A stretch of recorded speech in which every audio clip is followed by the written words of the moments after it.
Bien amigos, como le habíamos anunciado al principio del programa, tenemos hoy una entrevista con el ingeniero Tomás Hernández Alberto, un hombre de dilatada carrera política en el país y con quien podemos enriquecernos con sus opiniones con relación a la situación político-electoral que vive el país en estos momentos. Buenas noches, Tomás. Buenas noches, José. Yo le decía a tu esposa que ella es mi cuñada, porque siempre he considerado que tú eres tan amigo de nosotros, de la familia, correcto, que pudiera considerarte como uno de los hermanos menores. Correcto.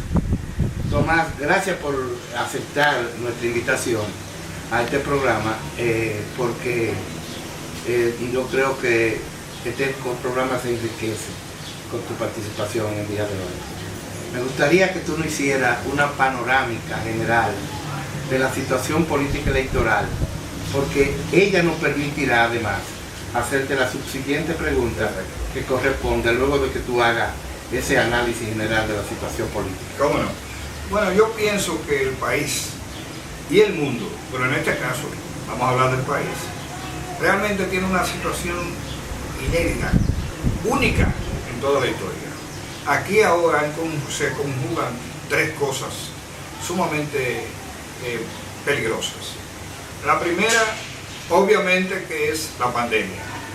Es decir, estamos en un país que también está sufriendo de la pandemia, donde cuando yo llego aquí, después de no haber visto a José Balcácer durante 2 meses o 3 meses, con el deseo de darnos el abrazo que siempre nos damos, tuve que recordarle a José que es así que tenemos que saludarnos. Sí, la nueva moda. Exactamente. O sea, la situación sanitaria del país no puede ser más difícil. No es culpa del gobierno. La oposición puede decir que el gobierno lo ha hecho mal o lo ha hecho bien. Eso el pueblo tiene oportunidad para juzgarlo, pero obviamente que culpa no es. Si no, la pandemia fuera solamente en Dominicana, la pandemia está en el mundo entero. La segunda situación es la situación económica. Esta es una situación económica que se deriva de la pandemia, que definitivamente es totalmente diferente a lo que teníamos hace 3 meses o hace 4 meses. Ahora estamos hablando de una cantidad de gente que quedará sin empleo. Estamos hablando de una cantidad de gente que está percibiendo algunas veces ni la mitad de lo que percibía. Estamos hablando de una situación en que la economía nacional depende del turismo y depende, entre otras cosas, y depende de las remesas, y ellas se han desplomado. Es decir, posiblemente estamos hablando de la peor situación económica que se haya producido en la República Dominicana en lo que va después del Trujillato. No, después de Baninte, después de Baninte. Y la otra es que hay proceso electoral. Donde tú no tienes un proceso electoral por el medio, las cosas se manejan con menos dificultad. Pero aquí hay una fecha fatal. Hay una presión. Una fecha fatal. Ya el 5 de julio tiene que haber elecciones, llueve, truene o vente. Pero ocurre que el 5 de julio ni tú ni yo estaremos seguros si vamos a votar o no. Primero, porque en el camino no podemos quedar. Y segundo, porque quizás ese día no estemos en condiciones. O quizás porque ese día no tengamos deseo de arriesgar. Es decir, que estamos frente a un proceso electoral que no se puede detener y que lamentablemente puede tener una participación que no es la que la gente desearía. Los promedios de participación en las elecciones presidenciales andan por el 70%. Ahora yo creo que seríamos muy dichosos si pudiéramos tener seguro un 50%. Yo creo que nos sentiríamos dichosos. Luego, todo eso tiene una repercusión en la situación política. Entonces, hace 2 meses o 3 meses, hablar de quién iba a ganar era tan fácil decir que Luis y el PRM, que cualquiera ni hablaba de eso, porque era evidente que el camino conducía sin ninguna dificultad a un cambio en la República Dominicana. El coronavirus y la forma en que el candidato del Partido de la Liberación Dominicana ha enfrentado esa situación, más el natural proceso de recomposición de las fuerzas, nos dicen que Luis, que hubiera podido irse en una primera vuelta, va a ser el más votado. De eso no hay duda. Sería para mí una sorpresa que fuera de otra manera. Pero no se va en la primera vuelta y entonces ocurre que el candidato del PLD, Gonzalo, va en una tendencia ascendente y ustedes y yo sabemos que las tendencias, si se mantienen, son peligrosas. Peligrosas para la oposición, feliz para la posibilidad de continuación del gobierno. Ese es el panorama que a mi juicio estamos viviendo en la República Dominicana. Es real lo que tú planteas de que la pandemia no la trajo el gobierno. Es una situación que se ha dado y está generalizada en el mundo. Pero el manejo de la pandemia sí tiene la responsabilidad del gobierno. Y el gobierno no ha manejado la pandemia apropiadamente, según dicen algunos expertos en la materia. Pero aparte de eso, se ha aprovechado políticamente de ella. Mientras la oposición está recluida en un toque de queda, el candidato del gobierno anda repartiendo los cuartos del pueblo casa por casa. ¿Qué te parece? Bueno, yo pienso que obviamente la pandemia ha favorecido al gobierno hasta porque ha implementado las propuestas que la oposición hacía. Acuérdate que Luis planteó 10.000 pesos de salario mínimo. El gobierno le complació con 8.500. El presidente Leonel Fernández Reina planteó que era una necesidad asegurarse que los dominicanos no pasaran hambre. El gobierno le ha complacido. Aquí no se puede decir que haya muerto un dominicano por hambre en este proceso. No, yo no conozco en la historia de mis 65 años de edad un solo dominicano que se haya muerto de hambre. Bueno, pero tú tampoco, aquí eso no... Pero tú no, tampoco conocías una yo creo que es una muerta. exageración suya, ingeniero. Bueno, yo tengo que respetar esa calificación, pero en todos los años que tú conoces nunca ha habido una pandemia. No. Entonces, no se pueden considerar como normales. Sí. La pandemia, si no hubiese tenido la respuesta del gobierno y no hubiera tenido un país realmente en condiciones de responder, porque este es un país que produce el 85% de los alimentos que consume. Y entonces tuvimos la suerte, pero que es una desgracia, de que como no hay turismo ni hay negocio con Haití, nos da. Pero óyeme, y no hubiese sido diferente si tuviéramos una agricultura que haya fracasado. Eso es una realidad. De evaluar la agricultura, si ha fracasado o no, ahora no podríamos nosotros calcularla. Usted mismo acaba de expresar que el turismo, que generalmente consume una buena parte de los productos que aquí se producen, y que Haití, que es un flujo importante de millones de pesos al país en razón de la venta que hacen ahí, no permite evaluar si realmente esa reposición que hizo agricultura depende precisamente de que no se consumieron esos productos y se quedaron en el país. Pero evidentemente. Es una posibilidad. O sea, porque podría la gente pensar, ingeniero, que es producto del éxito del ministro de Agricultura en su gestión. No, es producto de la falta de consumo porque los turistas no están en el país y porque los haitianos no están consumiendo. El país de América Latina que cubre con mayor eficiencia su propio consumo, la República Dominicana, el que le sigue anda en un 63%, el que le sigue de contar. Después la mayor parte de los países latinoamericanos bordean el 50% de consumo de productos que no se producen en su país. Es una atribución que usted le confiere al gobierno de Danilo Medina. El gobierno de Danilo Medina ha sido exitoso en lo agropecuario, exitoso completamente. Primero, el financiamiento que ha habido. Usted sabe que soy miembro del directorio del Banco Agrícola. El financiamiento que ha habido no tiene precedente. No tiene precedente. Más de 137.000 millones de pesos ha prestado el Banco Agrícola. Mínimo que ha prestado por año, promedio, son 22.000 millones de pesos. ¿Y cómo evalúa usted las andanzas del candidato del gobierno repartiendo cosas en medio de un toque de queda mientras la oposición está restringida a salir a la calle? ¿No hay una competencia desleal en esta situación?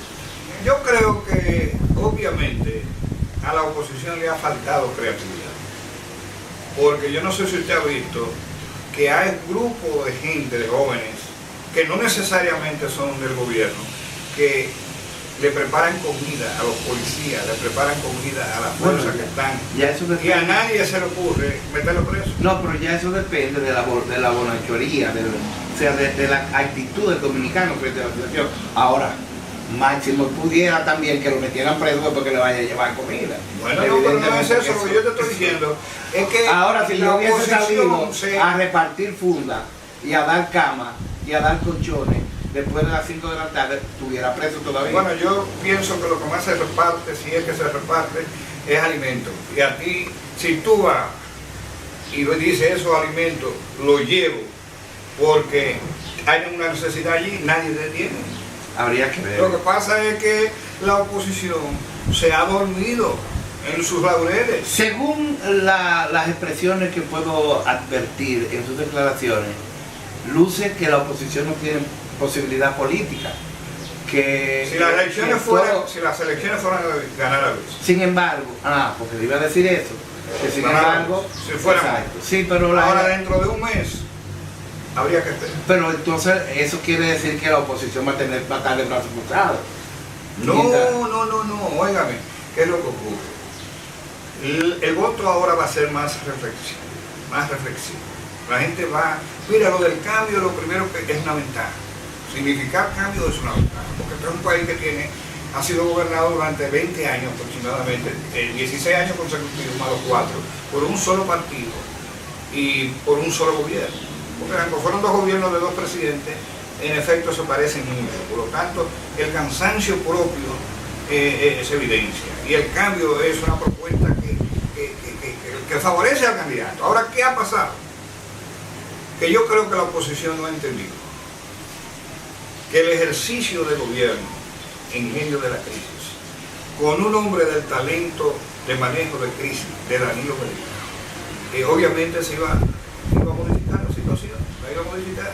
Óigame, usted sabe la gente que creyó que iba a perder todo lo que tenía, la gente que creyó que iba a quedar en cero de ingresos, la gente que creyó que hasta hambre iba a pasar.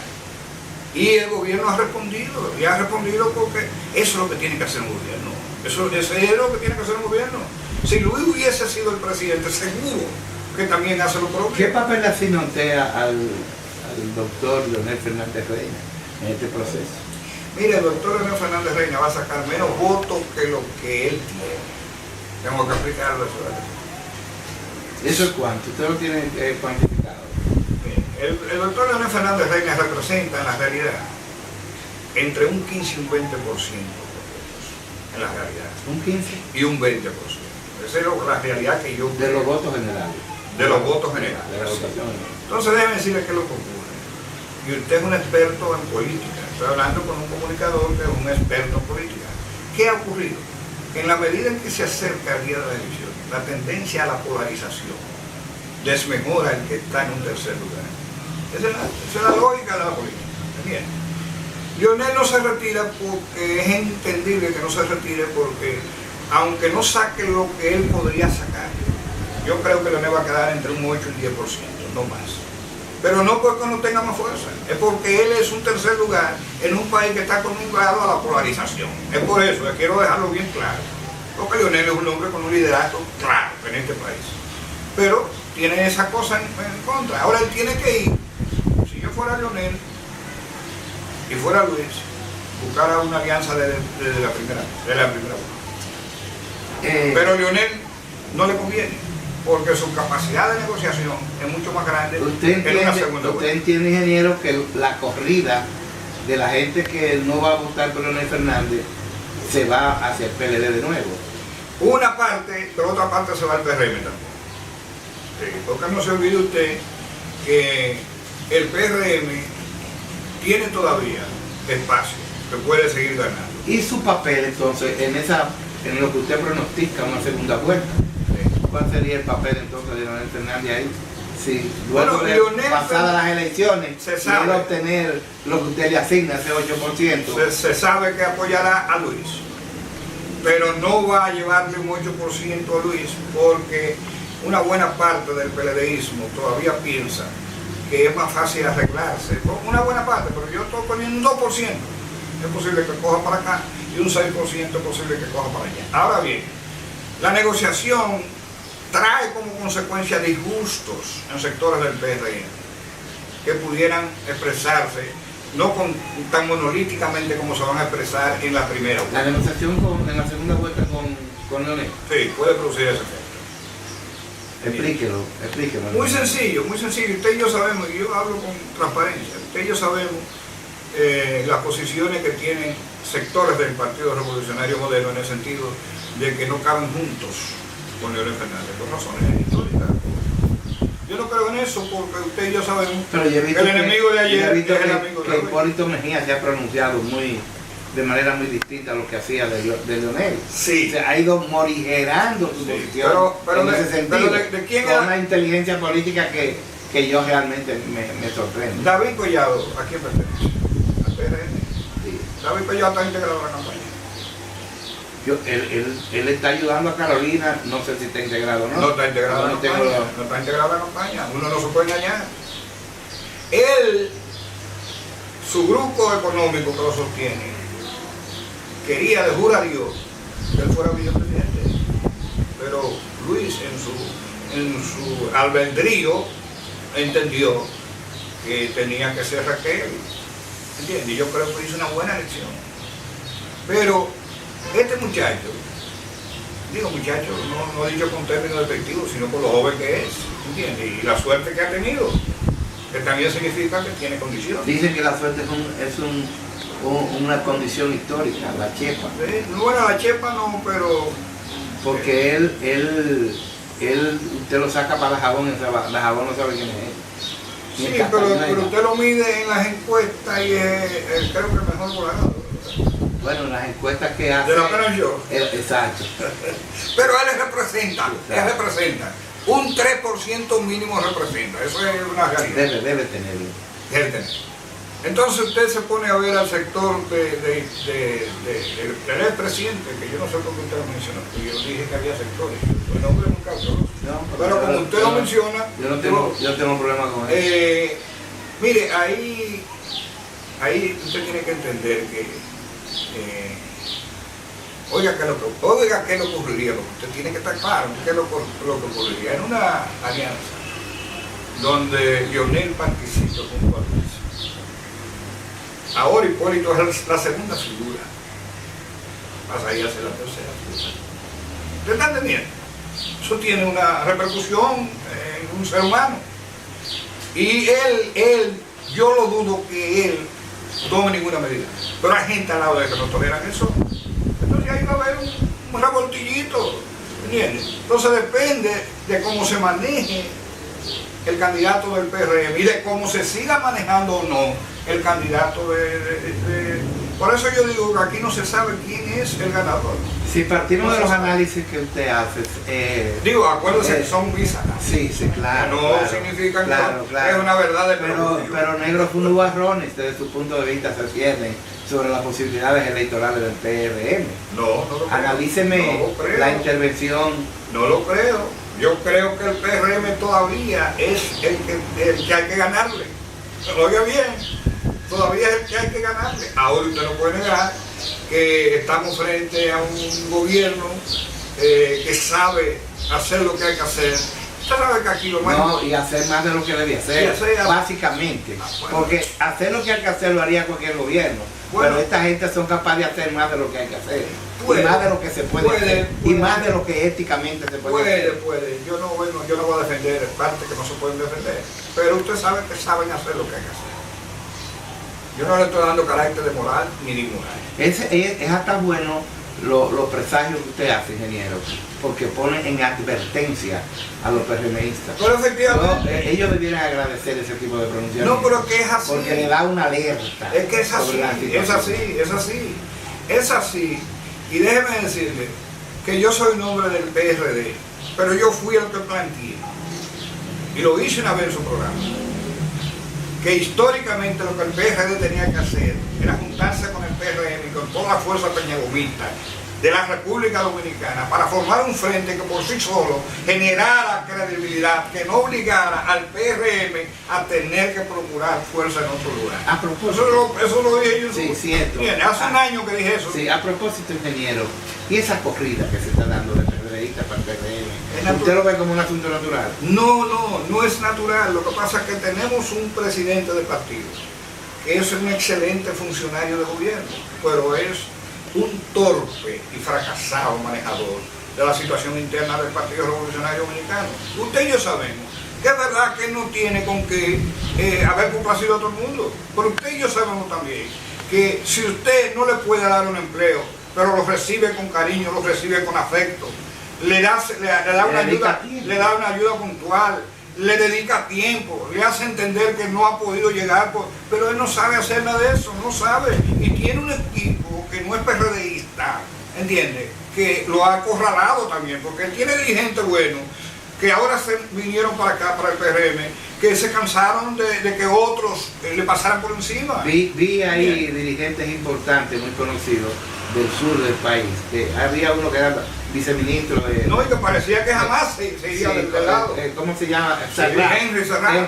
Una estrella dirigente. Una estrella, yo no sé qué pasó ahí. Y un tipo, una posición que cualquiera no renuncia, ¿verdad? Una estrella dirigente. Sí. Eso para que usted vea que quien usted tiene aquí sentado es un hombre que tiene cabeza de pensamiento propio.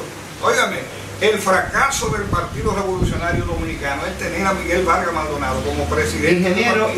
Ingeniero Hernández, ¿qué le parece? ¿Le pareció las exposiciones que hicieron los tres candidatos principales de este proceso electoral, el doctor Leonel Fernández,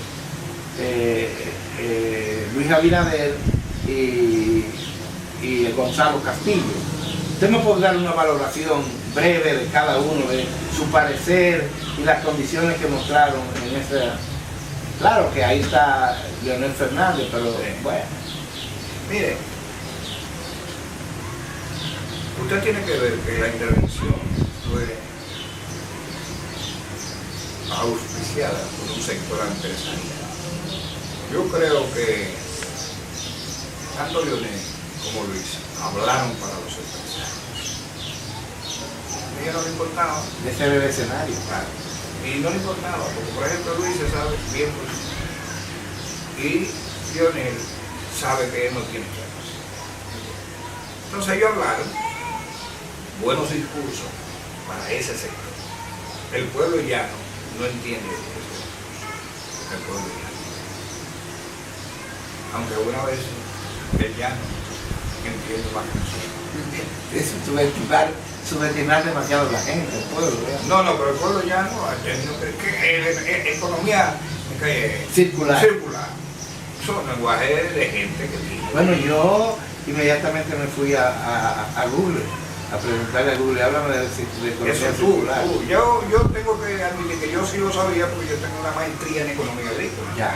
¿Entiendes? Pero aún así, cuando yo la hice, no, esos términos no existían. Sí, no eran tan usados, no eran tan manidos. No existían. Entonces, estamos frente a tres discursos, los tres buenos discursos, pero dos dirigidos al sector empresarial y el otro con el lenguaje del pueblo.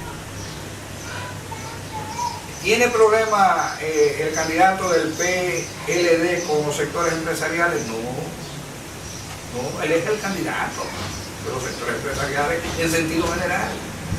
¿Cómo está ahí? ¿A quién es? ¿Dónde es que él tiene que crecer? En el pueblo. ¿Y qué hizo él? Se retrató él mismo. Y ese tipo de lenguaje llega a la gente. Ustedes ya sabemos que el discurso oído no tiene nada. Habla de discurso que cala, que llega. Mira, me gusta como la verdad como la dice él. Entonces, óigame, usted está hablando de el hombre que es reconocido en la República Dominicana como el mejor conceptualizador que tiene la República Dominicana. Pero ese hombre duró 12 años en el poder. ¿Qué ocurre? Que comenzó a decir de todas las dificultades que todavía tenemos después de tantos años, después de 50 años. ¿Y él dónde estaba ahí? Luis quizá es el más beneficiado, porque Luis no ha sido gobernante. se cuidó de no hacer críticas, porque ese no era un escenario para críticas, y hizo el discurso que tenía que hacer, porque la debilidad mayor, los candidatos tienen debilidades y fortalezas, eso usted y yo lo sabemos, ¿entiende? Andan por ahí. Ingeniero, usted me va a permitir, porque usted es el entrevistado en este programa. No, pero usted sabe cómo somos nosotros. Yo creo que la exposición, más que el discurso, la exposición del candidato del gobierno fue una exposición populista, electoral. O sea, él estaba en campaña, carente de todos los elementos que el guión que preparó la Asociación de Industria y Comercio para que los respondieran los candidatos no lo abordó. Él no siguió el guión. Exactamente. Sin embargo, fue exagerado también en su pronunciamiento. Él decía que podría fabricar 600 casas, soluciones habitacionales para 100.000. 100.000 por año. No, 100.000 por Bueno, 44 años. Usted lo está confundiendo yo tengo la nota. con otro dato. Bueno, yo tengo la nota ahí, pero mire, él le mintió al país, porque Balaguer, que es el mayor constructor que ha tenido este país en términos de vivienda, nunca pasó de 5.000 en un año. Los tiempos de Balaguer no tienen comparación. Ahí tiene usted la ciudad Juan Bosch, que está construyendo este gobierno. Un proyecto de 7.306 viviendas, y en sus 4 años Danilo no ha podido terminar 2017. En 4 años. Ese no ha sido el fuerte de Danilo. Tiene, para poder él construir la casa que está ofreciendo el candidato del gobierno, tiene en los 4 años, tiene 1.460 días, los 4 años. Para construir 100.000 viviendas hay que terminar 68 viviendas por día. Eso sí se van a construir por año, pero yo le estoy diciendo que no, que son 100.000 en 4 años. Bueno, por día. Esto incluye trabajando los días feriados y sábado y domingo. O sea que el discurso estuvo cargado de proselitismo político electoral, más que lo que realmente fueron a hacer a ese escenario político. Es que usted está equivocado en una cosa. A usted lo invitan para que usted haga una cosa, pero usted hace lo que le conviene hacer. Eso es lo que pasa. Bueno, eso se podría hablar en esta conversación suya. No, en cualquiera. En esta entrevista. En cualquiera. Pero fíjese que usted me ha invitado y yo he dicho lo que yo quiera decir. Y usted ha dicho lo que usted quiere decir. Usted y yo sabemos que ni usted ni yo estamos siendo tan objetivos como deberíamos ser. Porque nosotros estamos permeados cada uno por las cosas que nos pasan. ¿Entiende? Entonces, eso es la vida. La inteligencia es que usted pueda decir en el escenario en que le invitan lo que a usted le favorece. Esa es la inteligencia. Bueno, entonces podemos concluir que el penco candidato del partido en el gobierno, su inteligencia funcionó más que la de Leonel Fernández y la de Luis Abinader. Su inteligencia política. Su inteligencia política. La inteligencia política. La inteligencia política. Y lo hizo, oiga, de una manera clara. No lo hizo con mentira. Vinculó todo lo que él pretende hacer con las cosas que él ha hecho. Tiene la credibilidad porque él fue ministro 7 años, fue el mejor valorado. Eso es lo que no le perdonan a él. ¿Entiende? Ingeniero, usted sabe que él no fue el ministro. ¿Y qué fue? El ministro fue el que está ahora. Usted sabe que él era el ingeniero y tiene muchas limitaciones intelectuales, porque tiene deficiencia hasta en su propia educación formal. O sea, usted no puede pretender. No se equivoca. Bueno, no se equivoca. Oiga, la vida no se mide por la cantidad de estudios que usted tenga, sino por la cantidad de éxito que usted posee. Éxito en función del dinero que ha logrado, ingeniero. Éxito en función del dinero que ha logrado y de las cosas que ha hecho. ¿De qué manera ha logrado ese dinero? Él lo ha explicado. Lo he explicado, Claro. pero Guido le tiene un expediente a él en la justicia. Pero Guido, Producto de un enriquecimiento ilícito. Esa. Cuando estaba en obra pública y unos préstamos que le dieron en el Banco de Reserva. esa es de una la República posición, Dominicana. esa es una posición que pudiera tener hasta asidero, pero que no deja de ser una posición política. Pero en política que estamos. Bueno, pero no pero- deja de ser verdad. No, eso usted no lo puede establecer, la justicia puede establecer. Despídate, ingeniero, del público desde tu programa, desde otro ángulo. Yo creo que Guido ha sido un acicate excelente para la candidatura de Luis Abinader. Yo creo que ahí faltaba un hombre que tuviera la fiereza de decir las cosas que hay que decir en tiempo de oposición y con aspiración de gobierno, ¿entiendes? Y yo quiero desde aquí felicitar. A mí no me extraña porque ese fue el mismo Guido que yo fui jefe de su campaña frente a Miguel, ¿entiendes? Pero obviamente Guido es más abogado es más político que abogado, Claro. ¿entiendes? Y yo soy más agrónomo que político. Despídase de los amigos del programa. Bueno, yo quiero decirle a ustedes que me siento feliz porque este espacio lo hemos grabado en la casa de mi amigo José Balcácer, que todo el mundo sabe que tiene una posición clara con relación a su simpatía, que nunca lo oculta, aunque no por ello pierde la objetividad a la hora de tratar al invitado. Lo que pasa es que eso no lo puede hacer mucha gente, ¿usted me entiende?